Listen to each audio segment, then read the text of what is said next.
안녕하세요 여러분, 탐입니다. 제가 지금 배가 고파서 밥을 먹으러 가고 있는데요. 오늘 메뉴는 뭘까요? 여러분 한번 맞춰보세요. 이따 공개해 드리겠지만 키워드 힌트는 트럼프입니다. 트럼프가 정말 올해 우리를 좀 많이 괴롭혔잖아요. 관세로 많이 우리를 괴롭혔었는데 이번엔 트럼프가 여러분 또 다른 우리를 괴롭히기 위한 또 다른 폭탄, 이 배당세 폭탄을 준비하고 있다는 사실 들으셨나요? 이 배당세 폭탄이 뭐냐면 이번에 트럼프가 통과시키려고 하는 법안 OBBB One Big Beautiful Bill이라고 하죠. 여기에서 미국 주식을 투자하는 한국인 투자자들 대상으로 배당세를 최대 한 35%까지 올릴 수 있는 그런 조항이 포함됐다고 합니다. 여러분이 매달 뭐 SCH나 JP 같은 배당 ETF 투자를 해서 은퇴 후에 나만의 현금 파이프라인을 만들겠구나 이렇게 안심하고 계셨는데 트럼프가 통과시킨 법안 때문에 여러분의 배당이 뭐 하룻밤 사이에 20% 30% 날아가 버린다면 정말 기분이 참담하겠죠. 그래서 이거는 단순히 세금 문제가 아니라 어떻게 보면 여러분들의 은퇴 계획을 뒤바꿀 수 있는 그런 아주 중요한 법안입니다. 이 조항대로 법안이 그대로 실행될 확률은 전 낮다고 봅니다. 그만큼 우리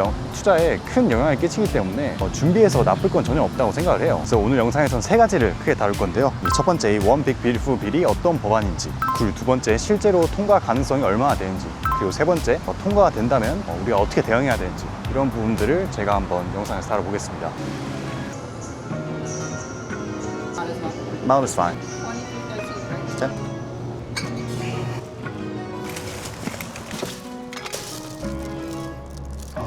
너무 배고픈데요. 일단 이 법안에 대해서 먼저 말을 해보고 그 다음에 타코를 먹어보도록 하겠습니다. 타코, 요즘 많이 쓰는 용어죠. Trump always chicken out. 트럼프는 항상 쫄아서 발을 뺀다. 트럼프를 놀리는 단어인데 일단 한번 먹어보겠습니다. 그래서 일단 이 법안에 대해서 계속 얘기를 해보자면 이 법안이 좀 골치 아픕니다. 제가 하나하나 설명을 해드릴게요. 자, 일단 이 OBBB One Big Beautiful Bill이 뭔지 차근차근 설명해 드릴게요. 하나의 크고 아름다운 법안, 참 이름 가끔 이제 크고 아름다운 청구서라고 번역하시는 분이 있는데 청구서가 아니고요, 법안입니다. 법안인데 참 어떻게 해야 이름도 이렇게 지었는지 약간 트럼프다운 법안 이름인 것 같아요. 트럼프가 많이 쓰는 단어거든요. beautiful, 단순한 단어를 쓰면서 약간 트럼프 언어랑 뉘앙스로 따지면 뭔가 이거 개쩌는 법안? 약간 이런 식으로 생각할 수도 있겠는데요. 이 감세 법안이 정말 긴데요. 한 1000페이지 넘는다고 들었는데 우리는 그거 모두 다 알 필요 없고요. 한국인들은 오늘 영상에서 다룰 조항은 바로 이 딱 한 조항이 있습니다. 899조항인데요. 이 조항을 보게 되면 쉽게 말하면 보복세 조항입니다. 미국에서 이제 외국 개인이나 법인에 대한 이 배당을 원래 미국이 원천 징수를 해가거든요. 예를 들어서 뭐 100만 원 배당금이 미국 주식에서 한국인 투자자들한테 간다 그러면 15만 원을 미국이 떼가는 그런 원천 징수 세율이 있는데 이 원천 징수 세율을 미국이 크게 올릴 수도 있다는 그런 조항이 들어 있습니다. 뭐냐면 미국에게 이 불공정 외국 세금을 부여하는 이런 해당 나라들에게 매년 배당세를 5%씩 매년 올려서 최대 20%까지 배당세를 인상할 수 있다고 합니다. 그럼 여기서 말하는 이 불공정 외국 세금이 뭘까요? 크게 두 가지가 있는데요. 첫 번째는 이 빅테크 기업들에게 매기는 흔히 말하는 디지털 서비스세, 줄여서 DST라고 하는데요. 쉽게 말해 그냥 빅테크 세금이라고 생각하시면 돼요. 왜냐면 이게 뭐냐면 원래 세금은 이 기본 사업장이 있는 곳에서 이 부과가 되잖아요. 그래서 현대차가 뭐 한국 회사지만 미국에서 공장을 지어서 미국에서 차를 판매한다고 했을 때 여기서 이익을 냈다면 미국에 세금을 내는 게 맞겠죠. 근데 이제 구글이나 메타 같은 빅테크 기업들이 있잖아요. 이런 기업들은 사실 고정 사업장이 없습니다. 생각해보면 그렇잖아요. 다 온라인 서비스이기 때문에 전 세계 어디든지 구글이나 페이스북을 열어볼 수 있는 거고, 그래서 구글이나 메타는 어떤 국가들에게 다 온라인 광고를 보여주고 그를 통해서 이익을 얻는 거죠. 거기에 대해서 유럽의 특정 국가들, 뭐 프랑스, 스페인, 영국 같은 국가들이 이건 좀 아닌 것 같다. 그래서 이 디지털 세를 도입한 거거든요. 이게 뭐냐면 그 나라에서 구글이나 메타가 번 매출에 세금을 매기는 겁니다. 그러니까 이게 문제가 되는 게 보통 세금은 이익에 세금을 매기는데 이거는 이익이 아니라 기업의 매출에다가 세금을 매긴다는 거죠. 그러니까 예를 들어서 구글이 프랑스에서 광고로 뭐 한 1조 원 매출을 얻었다고 쳐볼게요. 보통은 이 매출 1조 원에서 비용을 빼고 거기에다 세금을 매기는데 그냥 매출 1조 원에 3%, 1조 원에 3%면 한 300억 원? 이거를 그냥 매출에서 세금을 떼가는 거예요. 그러니까 이거는 명백히 미국 IT 기업들을 겨냥한 법안이긴 하죠. 네, 이게 첫 번째고, 이제 두 번째는 OECD의 UTPR이라는 세금인데 말이 어렵죠. 근데 쉽게 말하면 약간 전 세계 공통 세금이라고 보면 됩니다. 왜냐하면 나라마다 세율이 다른데 세금을 피하기 위해서, 세율이 낮은 나라에서 사업을 하는 걸 방지하기 위해서 어떤 나라든 15%의 기본세를 매기자는 거죠. 한국은 이 디지털세를 도입을 안 하는 국가거든요. 그러니까 한국은 해당 안 되니까 이거 걱정할 게 아니다 이렇게 말씀하신 분도 있는데 제가 볼 때는 아닙니다. 오히려 이 법안의 핵심 타겟은 저는 이 빅테크 세금이 아니라 전 세계 공통세라고 생각을 해요. 이 실제 법안 조항을 보면 UTPR과 DST 그 빅테크 세금을 둘 다 명시를 해놓기도 했고 실제로 미국 입장에서 세수 손실이 전 세계 공통세가 훨씬 더 크다고 합니다. 왜냐하면 이 전 세계 공통세는 이 단순 빅테크 기업들뿐만 아니라 그냥 외국에서 비즈니스를 하는 모든 미국 기업들에게 해당되는 그런 세금이거든요. 그러니까 규모 자체가 다를 수밖에 없죠. 전 세계 공통세에 대해서 좀 더 자세히 설명해 드릴게요. 전 세계 한 140여 개의 국가들이 정한 겁니다. 요즘 다국적 기업들이 많잖아요. 어디서 돈을 벌던 최소 15%의 세금을 매기자고 이렇게 합의를 봤습니다. 이 15%가 바로 이제 OECD가 정한 최저 한세, 필러 2라고 부릅니다, 이거를. 그럼 이제 세율이 낮은 나라들 있잖아요. 예를 들어서 아일랜드 같은 경우는 세율이 한 12.5% 굉장히 낮습니다. 그래서 미국 기업들이 아일랜드로 가서 세금을 줄이는 전략을 많이 사용을 했는데 아일랜드 세율이 12.5%고 지금 글로벌 최저 세율이 15%잖아요. 그럼 이제 나머지 2.5%가 남잖아요. 이 2.5%를 원래라면 미국이 이 OECD 필러 2를 적용을 하면 이 2.5%의 세금을 미국이 가져가야 돼요. 문제는 이 OECD의 필러 2 최저 세율을 미국이 지금 채택을 안 하고 있다는 겁니다. 여기서 생기는 문제가 뭐냐면 OECD가 15% 최저 세율 안 해? 미국 너네 안 해? 그럼 너네만 손해? 그럼 아일랜드에서 나온 나머지 2%는 미국 정부가 가져가는 게 아니라 아일랜드 정부가 가져갈 거야. 너네만 손해인 거야. 이거 채택 안 하면. 이렇게 얘기하는 거죠. 근데 까다로운 게 미국 기업은 이미 이 미국 세법상 길티라는 세법이 있는데 이게 해외 소득에 대한 세금을 이미 내고 있어요. 미국 세법에서. 그렇기 때문에 이게 약간 OECD와 미국 세법이 충돌을 하면서 이중 부담이 되는 거죠, 미국 기업들한테는. 그래서 미국 입장에서는 이렇게 최저 세율을 맞추기 위해서 이 UTPR이란 제도로 미국 기업들이 내야 하는 세금을 다른 나라들이 뺏어가는 이런 걸 못마땅하게 생각하는 거죠. 그래서 이 UTPR을 도입하는 국가를 미국 입장에서는 조금 미국을 차별하는 국가로 생각해서 이번 법안을 통해서 보복을 하려는 의도가 있다고 보면 됩니다. 어떻게 보면 이제 미국 기업이 내야 할 세금을 미국이 가져가는 게 아니라 다른 나라들이 가져가는 셈이 되는 거니까요. 근데 여기서 중요한 건 한국도 이 UTPR을 적용하는 국가 중 하나입니다. 올해 2025년부터 적용을 하기 시작했는데 디지털세는 한국은 적용이 안 되지만 이 UTPR의 관점으로 보면 미국 입장에서 한국이 이 보복세 대상국으로 선정될 가능성이 좀 높아 보입니다.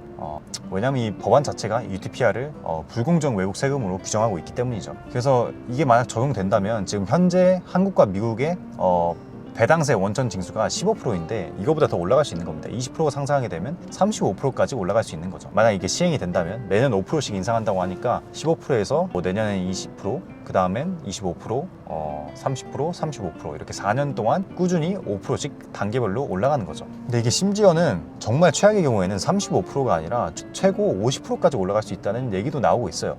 이건 가능성이 좀 낮다고 보긴 하는데 이 법안을 어떻게 해석하느냐에 따라 다른 것 같습니다. 왜냐하면 이 20% 추가 인상이 이 한국과 미국 간의 조약 세율인 15%에 추가로 20% 인상이라면 35%까지 인상이지만 만약 이게 그 한국과 미국 간의 조약 세율이 아니고 그냥 애초에 미국의 법정 원천 징수 세율이 30%거든요. 여기에 20%라면 최대 50%까지 올라갈 수 있다는 건데 근데 이게 법안이 명확하게 명시를 하지 않아서 이 해석이 분분한데 많은 사람들은 그래도 35%가 좀 더 현실적이지 않냐 이런 생각을 하고 있어요. 이런 식으로 약간 초기 법안을 약간 의도적으로 이렇게 애매하게 써놓긴 합니다. 협상을 하면서 좀 더 수정할 여지를 좀 남겨놓는 이런 전략적인 행동일 수 있죠. 그러니까 트럼프가 여기서도 협상의 여지를 남겨두는 것 같아요. 최악의 시나리오를 암시하면서 최대한 불확실성을 주면서 국가들한테 압박을 하는 거죠. 우리 요구에 좀 응해달라. 이게 모든 게 사실 트럼프가 좋아하는 그 art of the deal이에요. 협상의 예술. 협상 상대한테 최대한 불확실성을 주면서 불안하게 만들어서 우리가 원하는 거에 응할 수 있게 해준다. 이게 핵심인데 근데 여기서 여러분들이 궁금해할 수가 있어요. 이거 그럼 만약 협상이라고 하면 이거 그냥 트럼프가 관세처럼 그냥 겁주기 아니냐. 트럼프가 원래 그렇게 말만 요란하지 좀 극단적이라고 볼 수 있는 법안이 실제로 통과되겠냐. 타코란 말이 괜히 나온 게 아니지 않냐. 트럼프 always chicken out. 이런 질문을 하실 수 있는데 실제로 많은 이 정치적 제안들이 이렇게 소음으로 끝나고 실제로 시행된 경우가 없는 경우도 있는데 어떻게 보면 투자자의 역할은 이렇게 정치를 분석하는 게 아니잖아요. 우리는 어쨌든 이런 위험이 있다는 걸 인지를 하고 이 위험에 좀 대비를 하는 게 목적이니까 그냥 태풍이 올지 안 올지를 예측해서 도박을 하는 게 아니라 이 태풍이 올 가능성에 대비해서 보험을 들어놓는 거라고 생각을 하시면 편할 것 같아요. 그래서 이 법안은 발생 확률은 좀 낮을 수 있지만 한 번 터지면 이 모든 거를 우리의 은퇴 계획과 투자 계획을 망가뜨리는 좀 꼬리 위험에 해당합니다. 그래서 지금 패닉하자는 게 아니라 이성적으로 이 위험의 수위를 좀 대처를 하고 대비책을 세워놓고 기다려보자는 거죠. 네.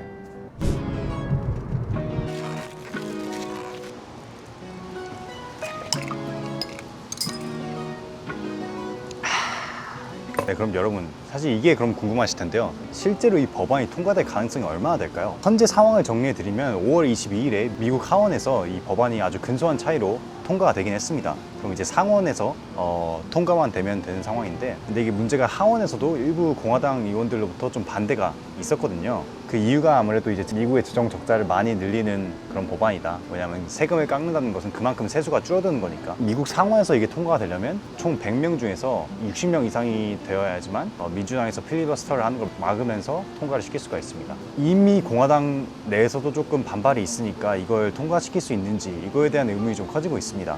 일단 목표 시한은 6월에 이 상원에서 심의를 하고 7월까지 이제 통과를 시켜서 발효를 하는 게 목적인데, 제가 보니까 미국 현지 분위기에서는 이 상원 통과가 그렇게 쉽지는 않다고 보는 것 같아요. 왜냐하면 아무래도 이 재정 적자가 늘어날 그런 우려가 있어서 좀 보수 성향의 공화당 의원들이 반대할 가능성이 좀 있다고 봅니다. 최근에 또 일론 머스크가 트럼프의 이 감세안을 강하게 비판했죠. 일론 머스크가 원래 트럼프 밑에서 일을 하다가 이번에 백악관을 나오고 지금 둘의 관계가 굉장히 틀어지면서 싸우는 모습이 굉장히 팝콘을 불러일으키는 아주 꿀잼인데, 아무래도 일론 머스크 입장에서는 좀 이해가 될 만해요. 트럼프가 시켜가지고 이 도지에서 정부 지출을 정말 과감하게 삭감하는 프로젝트를 진행을 했는데, 그게 개같이 일해가지고 아낀 돈을 이렇게 한 번에 감세안으로 이렇게 다시 재정 적자를 늘려버리니까 일론 머스크 입장에서는 좀 현타가 올 만하죠. 그럼 만약 이 법안이 그대로 통과되지 않는다면 이 899조, 우리한테 적용이 되는 이 배당세 관련된 조항이 수정될 확률이 얼마나 될까요? 이게 궁금하시죠? 일단 저는 이게 수정될 확률이 어느 정도 있다고 봅니다. 왜냐하면 이 트럼프의 목적이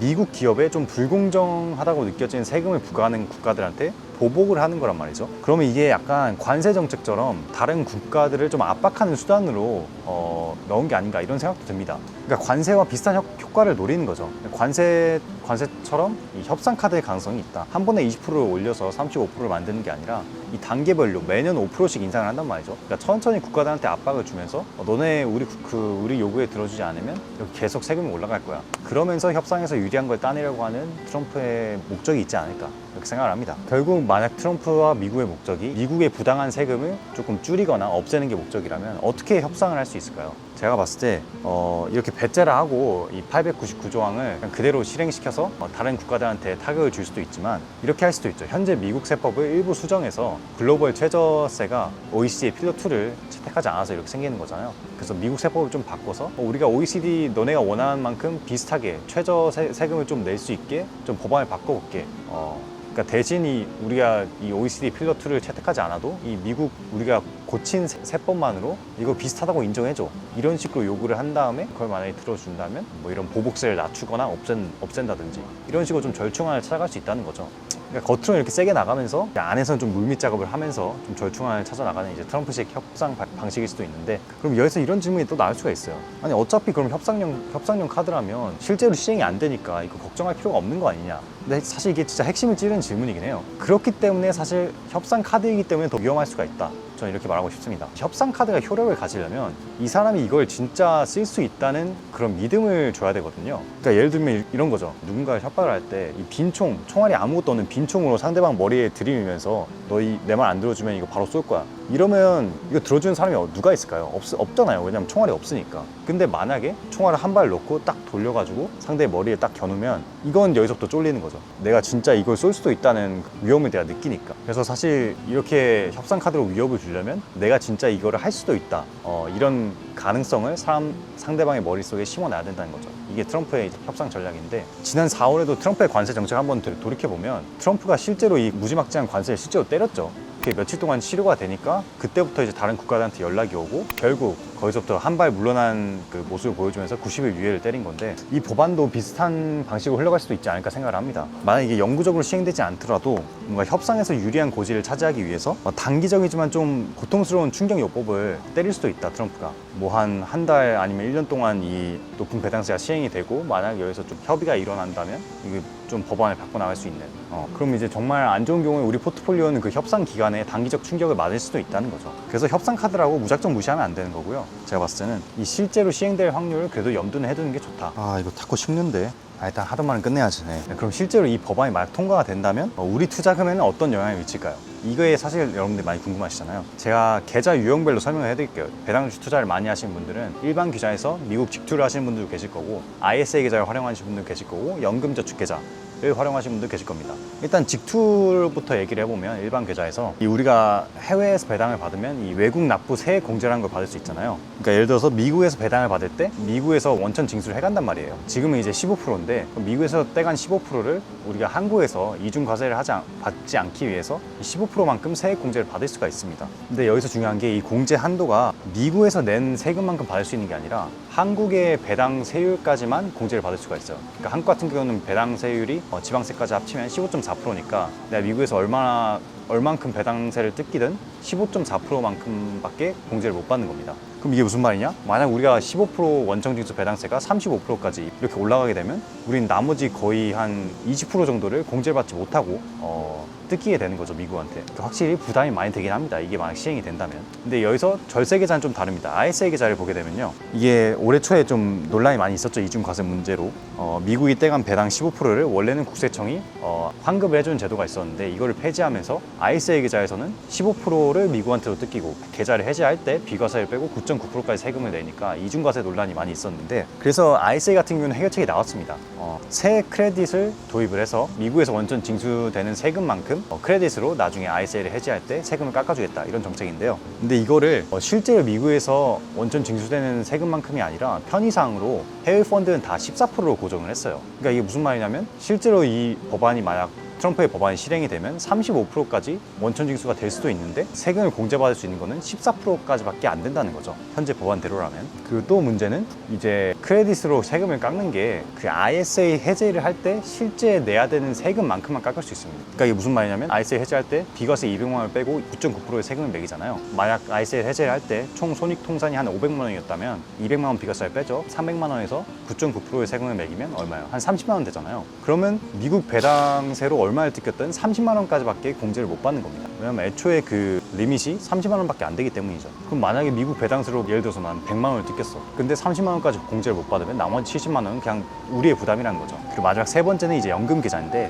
이거는 심지어 아직 대책 많이 생기지 않았습니다. ISA는 이렇게 크레딧 제도를 도입을 했는데, 연금 계좌도 아마 비슷한 방향으로 갈 것 같은데, 방안을 생각해내는 게 좀, 연금 계좌는 오래 걸리는 과정이어서 내년까지는 최소 기다려봐야 되지 않나. 그래서 사실 연금 계좌에서 배당주 투자를 하시는 분들은 트럼프의 배당세 법안이 통과가 된다면 굉장히 큰 타격을 입을 수도 있다, 이렇게 말씀드리고 싶어요. 그리고 또 부수적인 효과가, 이 트럼프의 배당세 법안이 통과가 된다면 외국인 투자자들의 자본이 미국 주식에서 좀 빠져나갈 수 있다. 그러면서 미국 주식이 조금 하락을 할 수 있다. 이 부분도 있을 것 같아요. 사실 이건 얼마만큼 하락을 할 수 있는지 저희가 예측을 할 수 있는 게 아니기 때문에 그냥 그럴 수도 있다 정도를 염두에 두는 게 좋을 것 같습니다. 라임 정도는 뿌려놓을 수 있겠지? 맛있겠다.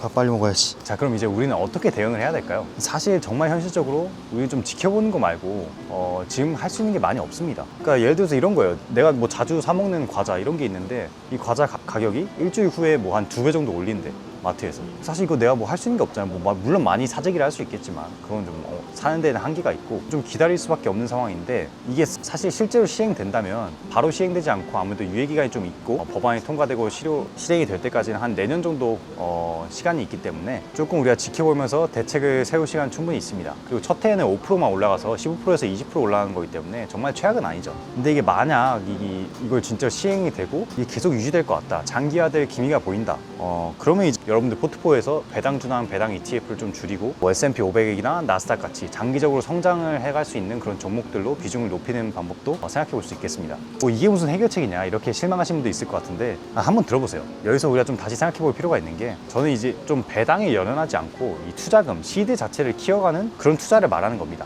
사실 저는 이런 생각이 좀 들어요. 요즘 배당 ETF의 인기가 많이 올라가면서 우리가 너무 안정적인 이 배당에 익숙해진 건 아닐까, 이런 생각이 좀 듭니다. 저는 원래 배당만 보고 투자를 하진 않거든요. 우리가 왜 배당을 좋아할까요? 이걸 생각해보면 안정적인 현금 흐름 때문이죠. 근데 사실 배당은 이 현금 흐름의 타이밍과 양을 다른 사람한테 맡기는 겁니다. 내가 이 현금 흐름을 컨트롤할 수 있는 게 아니란 거죠. 결국 이 배당을 주는 회사의 정책에 따라 달라지는 거기 때문에 이 배당 ETF나 배당 우량주도 언제든지 배당 인상을 멈추거나 아니면 배당을 잠깐 멈출 수도 있죠, 아예. 이제 배당에 의존하는 우리 투자자들은 굉장히 큰 손해를 보면서 당황을 하게 되는 겁니다. 만약 세율이 올라가면 이 현금 흐름도 당연히 더 줄어드는 거고요. 사람들이 배당을 좋아하는 것은 이런 현금 흐름 때문이라고 생각을 해요. 따박따박 월세처럼 들어오는 현금 흐름이 있으니까. 근데 생각해보면 주식은 사실 이 부동산처럼 이 월세 같은 현금 흐름에 목매이지 않아도 되거든요. 왜냐하면 부동산이나 건물을 사면 우리가 딱 샀을 때 현금 흐름을 얻을 수 있는 방법이 월세밖에 없잖아요. 왜냐면 건물을 뭐 10분의 1로 쪼개서 팔 수 있는 게 아니기 때문에. 근데 주식은 그게 가능하단 말이죠. 그러니까 주식이란 자산 자체가